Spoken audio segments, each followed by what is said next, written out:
Hello YouTube, welcome back to another episode of Many Tribes, One Kingdom. It's your friend John here with today's 5 minutes in church history video.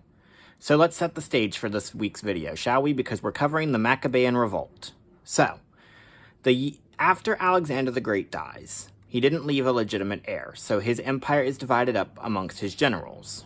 And this is where the Seleucid Empire comes from, and that's the one we'll be focusing on for today.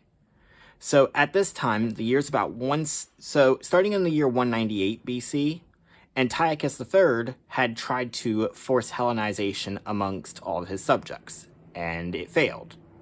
So let's skip to his son, Antiochus IV, also called Antiochus Epiphanes.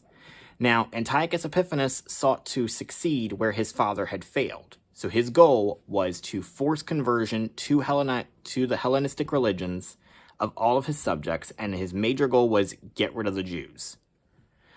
So, to do so, Antiochus conquered Judah. Well, it was already under his dominion, but he desecrated the Jewish temple by erecting an image of Zeus and sacrificing a pig in the Jewish temple, which, was definitely not okay.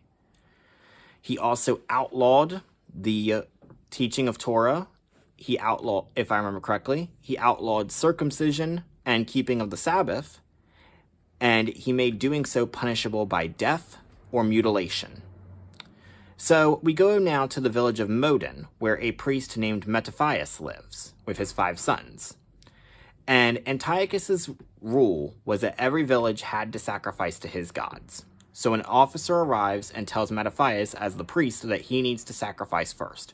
Now, Mattathias refuses. Even if they want to kill him, he says they will not do it. So another individual steps forward to make the sacrifice. Mattathias kills him and the officers, and him and his sons lead the people away from the village.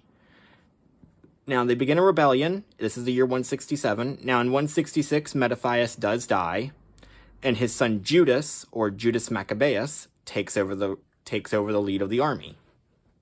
Now, the Seleucids underestimate Judas at first. The Antiochus, he severely underestimates the Jewish army, the Jewish rebels. So he keeps sending small forces that are overpowered, whether it's through outmaneuvering or outflanking, outsmarting them, and guerrilla warfare tactics. And through this, Judas is able to supply his army with better weapons, better equipment, and is able to rally more people to his cause. Now, in the year 164, they recapture Jerusalem and rededicate the temple to Yahweh.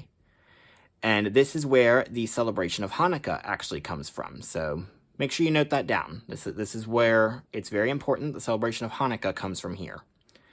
Now, in the year 160, because they continuously drive the Seleucids out, but they keep coming back. So at this point, it's Antiochus's successor, and he comes back, and the Jewish army was not prepared. So Judas actually sacrifices himself in battle with 800 men to keep the army at bay and to give his people time to rally behind his brothers. So his brothers take up the charge, and they forge alliances with Rome and other nations to drive out the Seleucids. Now, eventually, they are able to drive them out, and they begin what is known as the Hasmonean dynasty. And by this point, Judas's only remaining brother is Simon. He had 4 other brothers, but Simon is the only one left by the end of the rebellion. And so Simon begins the Hasmonean dynasty, and this is a dynasty that would rule Jerusalem for a while, and would combine the kingship and the priesthood. So, the significance of these events today. Well, 1, as I pointed out, it began the Jewish celebration of Hanukkah. 2, it shows the resolve of the Jewish people, that they will not be bullied by pagans. And we think that this is very important for our brothers and sisters to learn. By the way, I don't have any maps to show you. I am sorry. And with that, that brings this episode of 5 Minutes in Church History to a close. It's very brief because this is a very long section. If you want to learn more, go study the history written by Josephus. We hope you guys have enjoyed. Thanks for tuning in. God bless you guys.